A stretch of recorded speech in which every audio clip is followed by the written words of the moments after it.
Question को solve करना। पहला क्वेश्चन, तो देखिए एक चतुर्भुज के बारे में बात हो रही है, उसके 3 एंगल दिए गए हैं, चौथा हमें पता करना है। 3 angles of a quadrilateral are this and fourth we have to find the fourth angle. तो आइए एक डायग्राम बना लेते हैं। देखिए इसमें एक एंगल देखिए 75, एक 90 और एक 75 दिया है, चौथा एंगल हमें पता करना है। तो इस क्वेश्चन में हमें चौथा एंगल पता करना है। मान लिया चौथा एंगल x है, तो हम जानते हैं कोई क्वाड्रिलेटरल यानी कि चतुर्भुज में चारों एंगल्स का जो सम है यानी जोड़ है वो देखिए कितना होता है, 360 होता है यानी 360 होता है। तो इसे हम सॉल्व कर लेंगे और आंसर हमारा आ जाएगा। 75 कितने हो गए, ये देखिए 150 हो जाएंगे, 150 हो जाएंगे, 360। आपको लेंथी सॉल्व करके दिखा रहे हैं जिससे आपको समझने में आसानी हो। तो 240 यानी 240 को उधर ले जाएंगे तो ये माइनस का हो जाएगा 240, तो इसमें हमारा बचेगा 120। इसका मतलब जो हमारा आंसर आएगा x का वो कितना आ जाएगा 120, जो कि ऑप्शन किसमें दिया गया है, डी में दिया गया है। चलिए नेक्स्ट क्वेश्चन की ओर चलते हैं। क्वेश्चन नंबर 12, तो एक समांतर चतुर्भुज है यानी कि पैरेललोग्राम की बात हो रही है जिसका नाम ABCD है, इंटरसेक्ट उसके जो डायगोनल हैं यानी कि विकर्ण O बिंदु पे काटते हैं। तो आइए पहले चित्र को बना लेते हैं, उससे हम समझते रहेंगे। तो एक ABCD नाम का ये देखिए चतुर्भुज है, उसके जो विकर्ण है आप ऐसे देख लीजिए, विकर्ण क्या होते हैं, ये तिरछे आमने सामने के पॉइंट को जब मिलाते हैं तो ये रेखा विकर्ण कहलाती है। तो ये विकर्ण है, वो कह रहे हैं O बिंदु पे एक बिंदु O पे काटते हैं, इतनी लैंग्वेज में लिखा है। फिर देखिए BOC, तो देखिए BOC वाला हम जानते हैं, पहले हम जानते हैं कि एक समांतर चतुर्भुज है, समांतर चतुर्भुज। तो एक कोई मान लीजिए समांतर चतुर्भुज है ये, और उन्होंने दिया है BOC, देखिए B O और ये C, तो ये 90 का दिया है, ये 90 का दिया है, ये देखिए ये 90 का है। और देखिए BDC, तो BDC 50 है, तो देखिए ये B और ये D और ये C ये कितना दिया है, 50 दिया है यानी 50 दिया है। ये देखिए ये हमने देख लिया, अब हमें पता करना है। तो देखिए इसमें अगर ये 90 का है तो ये भी कितने का हो जाएगा, 90 का, क्योंकि एक एंगल अगर 90 का है तो दूसरा भी एंगल कितने का हो जाएगा, 90 का। तो अब यहाँ पे हम ये वाला एंगल निकालेंगे, थर्ड वाला, ये देखिए ये x। तो इन तीनों को जब जोड़ेंगे तो तीनों एंगल्स का सम कितना होता है त्रिभुज में, ध्यान रखें त्रिभुज में होता है 180। तो इसको जब सॉल्व करेंगे 140 प्लस x 180, तो 180 में से जब 140 को घटाएंगे 140 को तो 40 आ जाएगा। इसका मतलब जो x वाला एंगल है हमारा कितना आ गया, 40 आ गया है। अब इसको थोड़ा और बढ़ाया जाए, यानी A और AB को थोड़ा आगे पीछे बढ़ा दिया और ऐसे CD को आगे पीछे बढ़ा दिया। तो अब यहाँ पे आपको दिखाते हैं, अगर रेखाएं देखिए ये ऐसे, तो ये वाले एकांतर जो कोण होते हैं वो कैसे रहते हैं, बराबर रहते हैं। तो अगर ये 40 का है तो ये भी कितने का होगा, 40 का, यानी ये x है तो ये भी क्या होगा, x। तो वही यहाँ पे हम देख रहे हैं, ये देखिए ये x और ये x कैसे हो जाएंगे बराबर, क्योंकि ये समांतर रेखाएं हैं, पैरेलल लाइन है, तो ये एंगल कैसे हो जाएंगे बराबर। और x की वैल्यू कितनी आ गई थी, देखिए 40 आ गई थी, तो इधर इसकी भी कितनी आ जाएगी 40 यानी 40। तो ये एंगल हमें फाइंड करना था OAB, ये देखिए OAB ये वाला एंगल ही पता करना था। देखिए OA और B, तो ये कितना आ गया 40, जो कि ऑप्शन किसमें दिया गया है, C में दिया गया है। चलिए नेक्स्ट क्वेश्चन की ओर चलते हैं। क्वेश्चन नंबर 13, अब फिर देखिए समचतुर्भुज की बात हो रही है जिसमें ACB, तो रोम्बस की बात हो रही है ABCD नाम के। आइए चित्र बना लेते हैं, उसी से समझ में आएगा। ये देखिए एक रोम्बस है, रोम्बस में क्या होता है, सारी भुजाएं आपस में कैसी रहती हैं, इक्वल रहती हैं, all sides are equal in rhombus. तो इसमें हम पहले नाम डाल देते हैं ABC और ये D। देखिए अब इसमें कौन सा क्या दिया है, देखिए ACB, तो AC और ये B। ये देखिए पहले हम देख लेते हैं इसको, इसके जो विकर्ण है O पे प्रतिच्छेद कर रहे हैं, इंटरसेक्ट कर रहे हैं। अब देखिए A और C और B, ये वाला एंगल इन्होंने कितना दिया है, हम जानते हैं समचतुर्भुज का ये जो डायगोनल होते हैं वो 90 पे प्रतिच्छेद करते हैं, तो ये 90 के रहते हैं। और ये गिवन है, देखिए ये 40 यहाँ पे दिया है इन्होंने, ये वाला एंगल, तो ये हमने 40 ले लिया है। अब देखिए इसको हम क्या मान लेंगे x। तो पहले अब ये वही है, अगर इस त्रिभुज में हम लगाएं तो हम जानते हैं त्रिभुज के तीनों कोणों का योग कितना होता है, यानी sum of all three angles of a triangle is equal to 180, 180 होता है। तो इसको सॉल्व करेंगे, 90 और 140 को जब जोड़ेंगे तो 130 आ जाएगा हमारा। 130 180, यहाँ पे हम x की वैल्यू निकालेंगे तो 130 को साइड ले जाएंगे, यानी 130 को उधर ले जाएंगे, तो कितना बचेगा हमारा 50 बचेगा। तो x की वैल्यू कितनी आ गई हमारी, ये देखिए ये कितने आ गए 50। तो अब देखिए इसको क्या करेंगे, ये लाइन AD को बढ़ाया और BC को भी हमने दोनों तरफ बढ़ा दिया। तो हमने अभी बताया था आपको, ये देखिए इस प्रकार जब दो समांतर रेखाओं को एक ट्रांसवर्सल लाइन काटती है तो उसके ये वाले एंगल कैसे होते हैं, बराबर होते हैं। अल्टरनेटिव एंगल यानी एकांतर कोण बराबर होते हैं। तो ये देखिए यहाँ पे चित्र में देखिए ये रही ट्रांसवर्सल लाइन, तो ये भी कितना हो जाएगा, x हो जाएगा।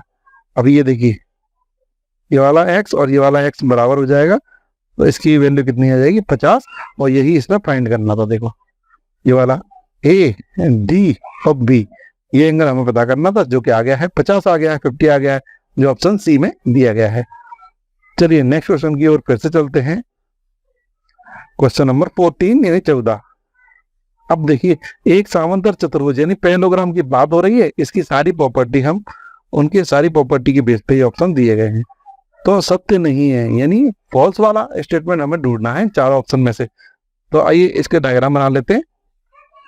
तो इसका ABCD नाम दे देते हैं। अब देखिए इसके विकर्ण अगर ले लिए हमने, डायगोनल ले लिए, तो इसमें देखते हैं हम, तो विकर्ण एक दूसरे को क्या करते हैं, समद्विभाजित करते हैं।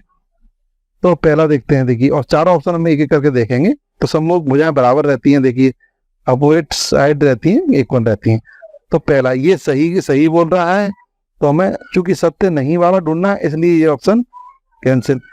अब सम्मुख कोण बराबर होते हैं, तो हमने पैरेललोग्राम में सीखा अभी कि आमने सामने कोण कैसे रहते हैं। देखिए ये आमने सामने के कोण कैसे रहते हैं, बराबर रहते हैं, ये इसके इक्वल और ये इसके इक्वल। तो ये वाला भी सही है, चूंकि सही नहीं वाला देखना है इसलिए ये गलत हो गया। तीसरा देखते हैं सम्मुख, चौथा देख लेते हैं, विकर्ण परस्पर समद्विभाजित करते हैं।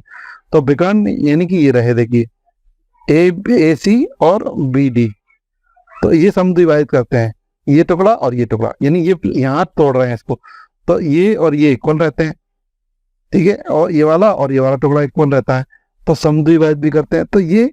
तो उसमें ये तीसरा कथन भी सही कह रहा है, पर चूंकि हमें सत्य नहीं वाला ढूंढना है यानी फॉल्स वाला ढूंढना है, इसलिए ये ऑप्शन कैंसिल है। तो बचा कुचा ऑप्शन वो हुआ, वो सी हुआ। इसमें कह रहे हैं सम्मुख कोण है वो विकर्णों से समद्विभाजित होते हैं क्या।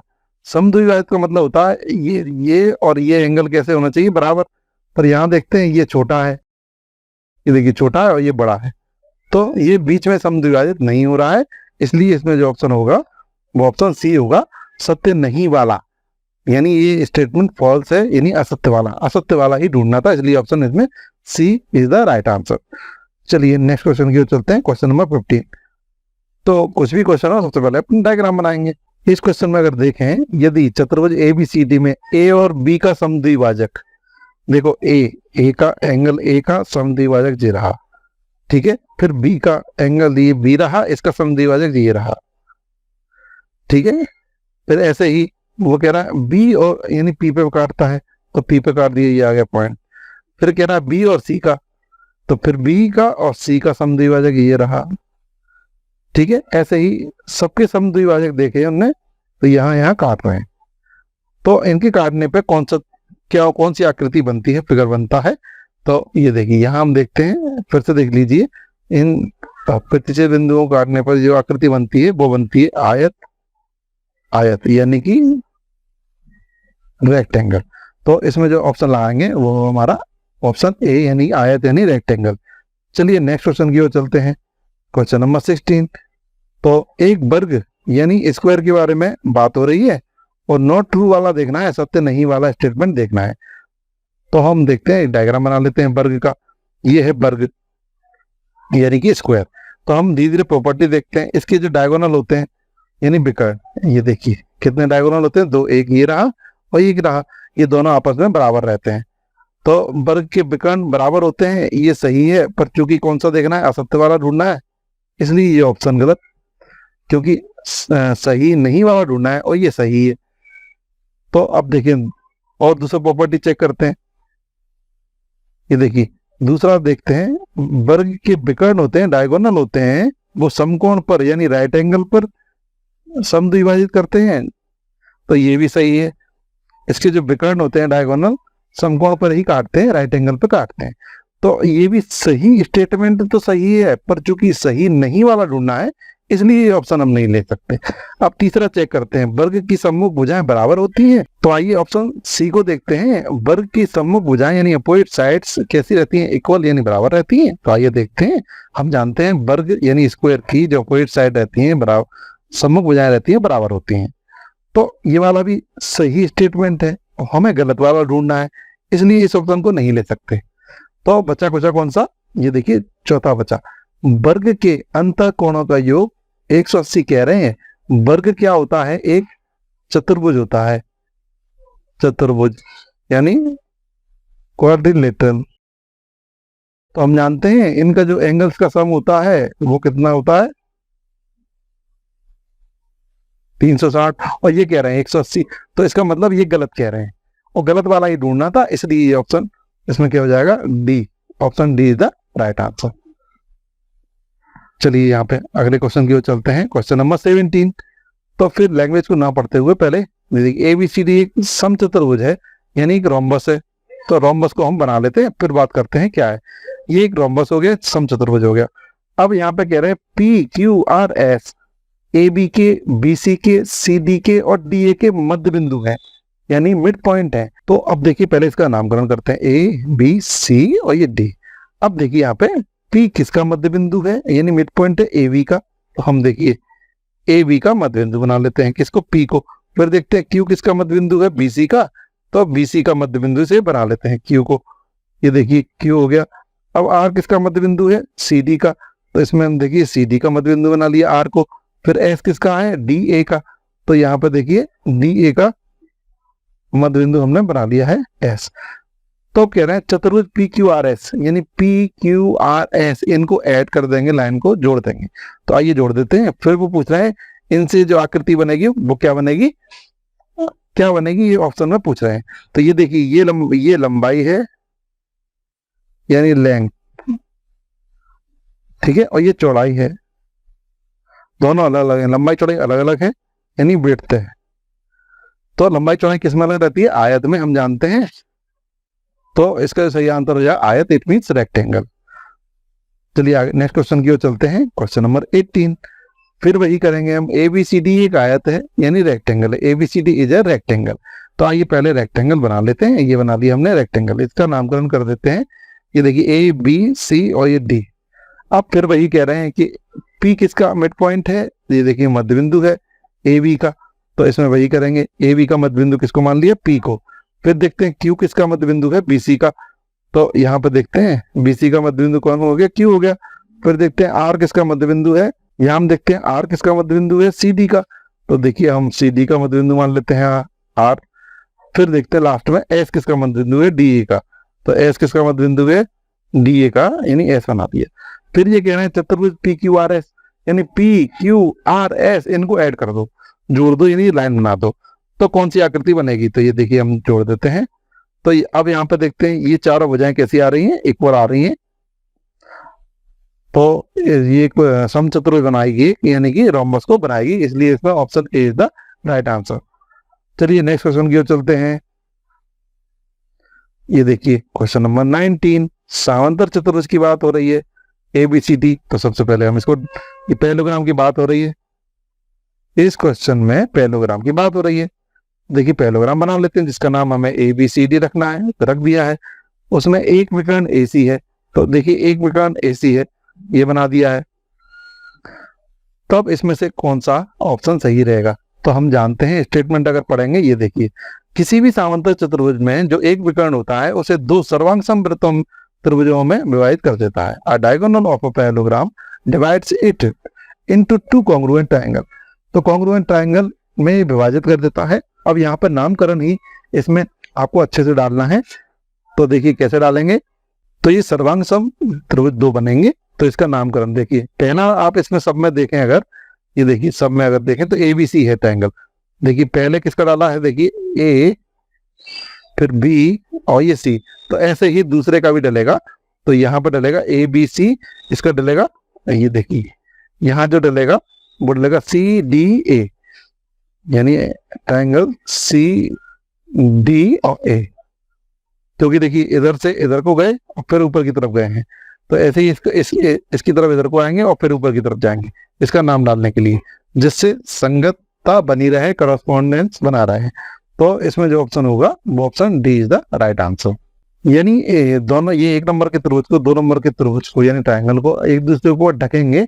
तो देखिए ए किसको रखेगा, ए पॉइंट ढकेगा सी को और बी पॉइंट ढकेगा डी को। इस प्रकार से सेटलमेंट करना पड़ता है इसे लिखने से पहले। देखो ए किसको ढकेगा, देखिए ए ढकेगा सी को, बी ढकेगा डी को और सी ढकेगा ए को। इस प्रकार हिसाब लगाना पड़ता है कौन किसको ढकेगा अच्छे से, इसलिए इसमें option D is the right answer. चलिए नेक्स्ट क्वेश्चन की ओर चलते हैं, क्वेश्चन नंबर 20। तो वही एक चतुर्भुज की बात हो रही है, यानी क्वाड्रिलेटरल की बात हो रही है। तो आइए पहले सबसे पहले हम क्वाड्रिलेटरल बना लेते हैं। ये देखिए ये इतने सारे हमने क्वाड्रिलेटर बना लिए।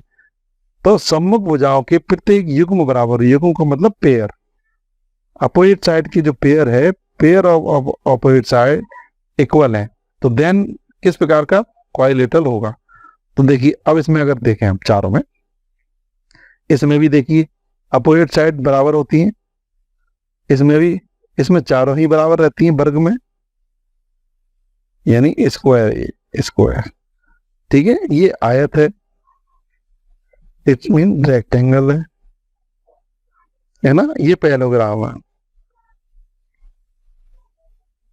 यानी समांतर चतुर्भुज। अब देखिए ये भी एक समांतर चतुर्भुज है, समांतर चतुर्भुज यानी दो ग्राम। तो ये पैरेललोग्राम है, तो ये भी ये ध्यान रखें, ये भी पैरेललोग्राम होता है और ये भी पैरेललोग्राम होता है। इनमें अपनी क्या होता है, अपोजिट साइड यानी आमने सामने की भुजाएं बराबर होती हैं, अपोजिट साइड पर इक्वल होती हैं। तो ये वाला आंसर नहीं है, इसमें यही पैरेलल है, सिर्फ ये वाली पैरेलल नहीं है। तो ये वाला समलंब चतुर्भुज है, इसको बोलते हैं समलंब। तो ये वाला ऑप्शन तो गया। अब ये तीन बचे। अब देखिए आयत भी क्या होता है, समांतर चतुर्भुज, यानी रेक्टेंगल भी होता है, स्क्वायर भी क्या होता है, समांतर चतुर्भुज। यानी इसमें जो सही आंसर होगा वो ऑप्शन ए होगा। चलिए, thanks for watching and like and subscribe and share my YouTube channel. आशा करते हैं आपके लिए सामग्री बहुत उपयोगी साबित होगी। Thanks for watching again.